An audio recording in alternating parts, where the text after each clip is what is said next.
ಅರೆ ಕಡಿಮೆ ಹಾಕು ಆದ್ರೆ ಅಸಲಿ ಹಾಕು. MDH ಕಾಶ್ಮೀರಿ ಕೆಂಪು ಮೆಣಸಿನ ಪೌಡರ್. ಸಾಕಷ್ಟು ಸಂಗತಿಗಳಿದೆ, ಸಾಕಷ್ಟು ವಿಷಯಗಳಿದೆ. ಇವತ್ತಂತೂ ರಾಜಕೀಯದ ಈ ಮೇಲಾಟಗಳು ಎಷ್ಟರ ಮಟ್ಟಿಗೆ ನಡೀತಾ ಇವೆ ಅಂತ. ರಾಜಕೀಯ ಅನ್ನುವಂಥದ್ದು ಒಂದು ಅದ್ಭುತವಾದಂಥ ನಾಟಕ ಕಂಪನಿ, ಅದರಲ್ಲಿ ಯಾವುದೇ ಡೌಟ್ ಇಲ್ಲ. ಮನಸ್ಸಲ್ಲಿ ಹತ್ತಾರು ಸಮಸ್ಯೆಗಳಿರ್ತವೆ, ನೂರಾರು ಗೊಂದಲಗಳಿರ್ತವೆ, ನೂರಾರು ಯಾತನೆಗಳಿರ್ತವೆ, ನೋವಿರ್ತವೆ. ಆದರೆ ಯಾರನ್ನೂ ಕೂಡ ಯಾವುದೇ ಕಾರಣಕ್ಕೂ ತೋರಿಸ್ಕೊಳ್ಳಲ್ಲ.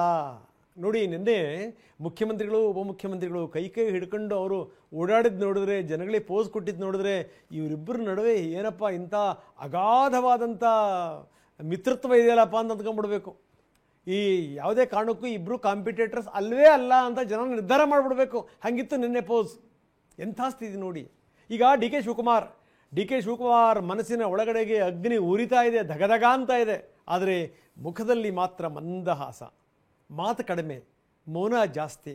ಅವ್ರಿಗೆ ತುಂಬ ಚೆನ್ನಾಗಿ ಗೊತ್ತಾಗಿದೆ, ಈ ಮಾತಿನ ಆಳಕ್ಕಿಂತ ಮೌನದ ಆಳ ಇದೆಯಲ್ಲ ಅದು ಬಹಳ ದೊಡ್ಡದು, ಅದು ಬಹಳ ಎಫೆಕ್ಟಿವ್ ಅಂತ.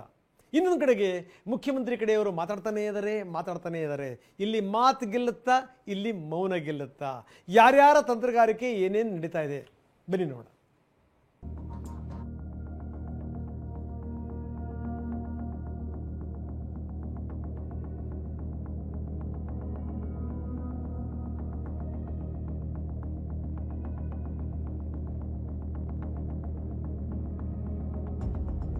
ಕೆಮಿಸ್ಟ್ರಿ, ರಾಜಕೀಯದ ಮಹಾ ಅಸ್ತ್ರ ಹೊಂದಾಣಿಕೆಯ ಕೆಮಿಸ್ಟ್ರಿ. ಸಿದ್ದರಾಮಯ್ಯ ಮತ್ತು ಡಿಕೆ ಶಿವಕುಮಾರ್ ನಡುವೆಯ ತೆರೆಮರೆಯ ಬಾಂಧವ್ಯ ಹೇಗಿದೆಯೋ ಗೊತ್ತಿಲ್ಲ.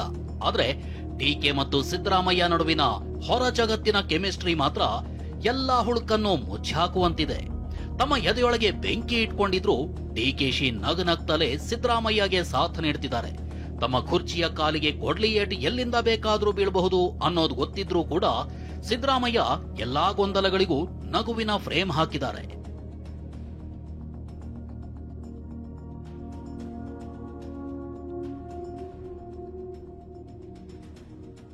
ಹೀಗೆ ಸರ್ಕಾರದ ನೊಗ ಹೊತ್ತ ಈ ಇಬ್ರು ಒಂದರ್ಥದಲ್ಲಿ ವಿಷಕಂಠನಾಗಲು ಸಜ್ಜಾಗಿದ್ದಾರೆ.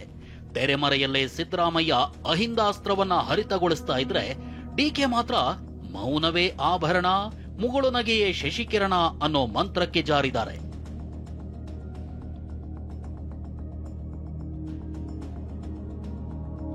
ಸಿದ್ದರಾಮಯ್ಯ ಅಹಿಂದ ಅಸ್ತ್ರ, ಡಿಕೆ ಮೌನ ತಂತ್ರ.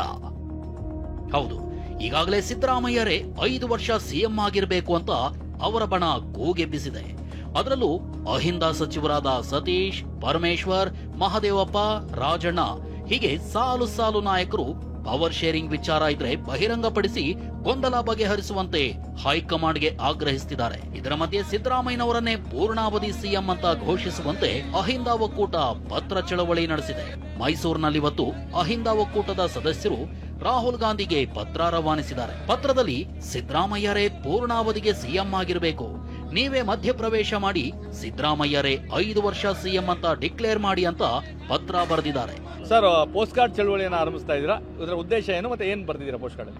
ಇಲ್ಲಿ ಬಹಳ ಪ್ರಮುಖವಾಗಿ ಕರ್ನಾಟಕ ರಾಜ್ಯದಲ್ಲಿ ಮುಖ್ಯಮಂತ್ರಿ ಹುದ್ದೆ ವಿಚಾರದಲ್ಲಿ ಬಹಳಷ್ಟು ಗೊಂದಲದ ಹೇಳಿಕೆಗಳನ್ನು ನೀಡ್ತಾ ಇದ್ದಾರೆ. ಅದರಲ್ಲೂ ನವೆಂಬರ್ ಕ್ರಾಂತಿ ಅಂತೇಳಿ ಬಿಜೆಪಿ ಜೆಡಿಎಸ್ ಅವರು, ಅದ್ರ ಜೊತೆಗೆ ಕಾಂಗ್ರೆಸ್ ಪಕ್ಷದ ಕೆಲವರು ಮುಖಂಡರುಗಳು ಗೊಂದಲ ಸೃಷ್ಟಿ ಮಾಡ್ತಾ ಇದ್ದಾರೆ. ಆ ಕಾರಣಕ್ಕಾಗಿ ಈ ಗೊಂದಲಕ್ಕೆ ತೆರೆ ಎಳಿಬೇಕು, ಇಲ್ಲ ಅಂತಂದ್ರೆ ಏನಾಗುತ್ತೆ, ಕಾಂಗ್ರೆಸ್ ವೋಟ್ ಬ್ಯಾಂಕ್ಗೆ ಡ್ಯಾಮೇಜ್ ಆಗ್ತದೆ. ಇವತ್ತು ಅಹಿಂದ ಸಮುದಾಯದ ಅಸ್ಮಿತೆ ಅಂದ್ರೆ ಸಿದ್ದರಾಮಯ್ಯ, ಅಹಿಂದ ನಾಯಕ ಅಂದ್ರೆ ಸಿದ್ದರಾಮಯ್ಯ ಸರ್. ಇವರು 5 ವರ್ಷ ಪರಿಪೂರ್ಣವಾಗಲಿ ಅಂತ ಹೇಳ್ಬಿಟ್ಟು ಈಗಾಗಲೇ ಹೈಕಮಾಂಡ್ ಅಲ್ಲೂ ಚರ್ಚೆ ಆಗಿದೆ, ಎಲ್ಲ ಮುಂದುವರಿತಾ ಇದೆ. ಇದರ ನಡುವೆಯೇ ಡಿಕೆ ಸಹೋದರ ಡಿಕೆ ಸುರೇಶ್ ನನ್ನಣ್ಣ ಸಿಎಂ ಆಗಬೇಕು ಅನ್ನೋ ಆಸೆಯನ್ನ ಬಿಚ್ಚಿಟ್ಟಿದ್ದಾರೆ. ಅಲ್ಲದೆ ಮುಂದಿನ ಚುನಾವಣೆ ಸಿದ್ದರಾಮಯ್ಯ ನೇತೃತ್ವದಲ್ಲೇ ನಡೆಸ್ತೀವಿ ಅಂತ ಹೇಳಿ ಕುತೂಹಲ ಮೂಡಿಸಿದ್ದಾರೆ. ಅವ್ರ ಹಣೆಯಲ್ಲಿ ಬರ್ದಿದ್ರೆ ಎಲ್ಲ ಬದಲಾಗುತ್ತೆ, ಇಲ್ಲ ಅಂತ ಅಂದ್ರೆ ಇಲ್ಲ. ಅದಕ್ಕೆ ಯಾಕೆ ತಲೆ ಕೆಡಿಸ್ಕೋಬೇಕು? ಅದು ನನ್ನ ಆಸೆ ಇದೆ ಅಂತ ಹೇಳಿದ್ದೀನಿ. ಅವ್ರ ಹಣೆಯಲ್ಲಿ ಬರ್ದಿದ್ರೆ ಆಗುತ್ತೆ. ಪ್ರಯತ್ನ ಏನಿಲ್ಲ ರೀ, ಪ್ರಯತ್ನ ಏನಿಲ್ಲ. ಪಕ್ಷ ಏನ್ ಹೇಳ್ತದೆ, ಪಕ್ಷದ ಅಧ್ಯಕ್ಷರಾಗಿದ್ದಾರೆ ಶಿವಕುಮಾರ್ ಅವರು, ರಾಜ್ಯದಲ್ಲಿ ಅಧ್ಯಕ್ಷರಾಗಿದ್ದಾರೆ, ಅವರು ಉಪಮುಖ್ಯಮಂತ್ರಿಗಳಾಗಿದ್ದಾರೆ. ಪಕ್ಷಕ್ಕೆ ಚ್ಯುತಿ ಬರದ ರೀತಿ ನಡ್ಕೊಳ್ಬೇಕಾಗಿರ್ತಕ್ಕಂಥದ್ದು ಅವರ ಕರ್ತವ್ಯ. ಆ ಕೆಲಸವನ್ನ ಅವರು ಮಾಡ್ತಾ ಇದ್ದಾರೆ. ರಾಜಕಾರಣದಲ್ಲಿ 98-95 ಆದವರು ಕೂಡ ಇನ್ನ ಇದ್ದಾರೆ. ಸೊ ಹಂಗಾಗಿ ಸಿದ್ದರಾಮಯ್ಯನವರು ಸ್ಪರ್ಧೆ ಮಾಡ್ತೀನಿ ಅನ್ನೋದ್ರಲ್ಲಿ ತಪ್ಪೇನೂ ಇಲ್ಲ. ಅವ್ರು ನಮ್ಮ ನಾಯಕರು, ಅವ್ರ ನಾಯಕತ್ವದಲ್ಲಿ ನಾವು ಮುಂದಿನ ಚುನಾವಣೆನ ಮಾಡ್ತೀವಿ. ಮಾತನಾಡಿ ದಣಿಯಬೇಡಿ ಎಂದ ಡಿಸಿಎಂ ಡಿಕೆ. ನವೆಂಬರ್ ಕ್ರಾಂತಿಯ ಕಿಡಿಯನ್ನ ಹಚ್ಚಿ ಯಾರು ಎಷ್ಟೇ ಕೆಣಕಿದ್ರೂ ಬಂಡೆ ಮಾತ್ರ ಸಿಡಿತಾ ಇಲ್ಲ. ಇಂದು ಕೂಡ ಇದೇ ವಿಚಾರಕ್ಕೆ ಪ್ರತಿಕ್ರಿಯೆ ನೀಡಿರೋ ಡಿಕೆ ಯಾರು ಕೂಡ ಮಾತನಾಡಿ ದಣಿಬೇಡಿ ಅಂದಿದ್ದಾರೆ.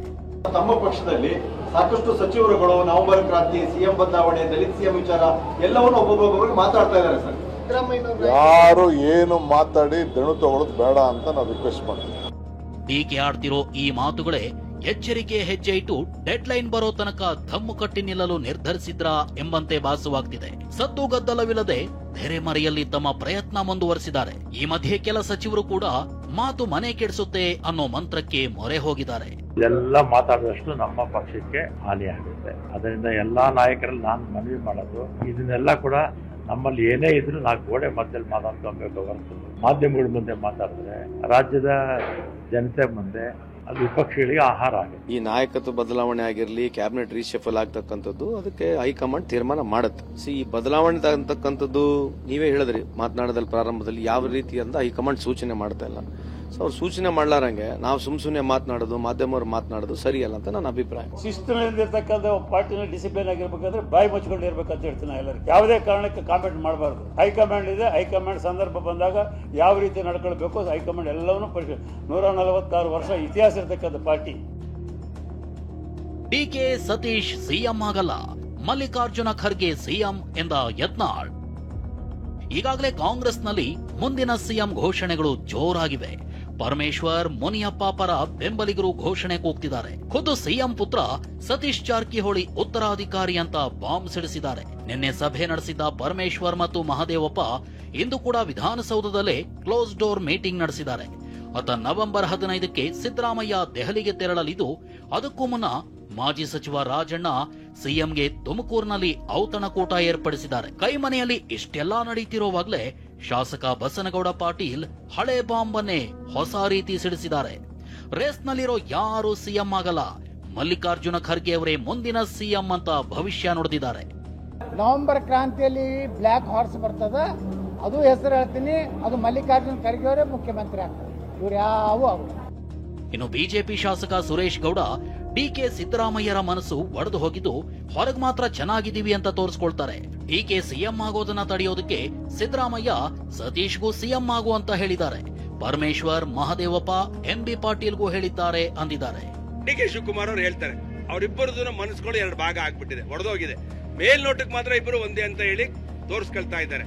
ಆದ್ರೆ ಡಿಕೆ ಶಿವಕುಮಾರ್ ಅವರು 100ಕ್ಕೆ 100 ಮುಖ್ಯಮಂತ್ರಿ ಆಗ್ತಾರೆ ಅಂತ ಹೇಳಿ ಎಲ್ಲರೂ ಅವರ ಹಿಂಬಾಲಕರು ಮತ್ತೆ ಹೈಕಮಾಂಡ್ ಅಲ್ಲಿರುವಂತಹ ಸ್ನೇಹಿತರುಗಳು ಎಲ್ಲರೂ ಕೂಡ ಆಂತರಿಕವಾಗಿ ಬಿಜೆಪಿಯಲ್ಲಿರುವಂತಹ ಮಾಹಿತಿ ಡಿಕೆ ಶಿವಕುಮಾರ್ ಅವರನ್ನ ಮಾಡ್ತಾರೆ ಅಂತ.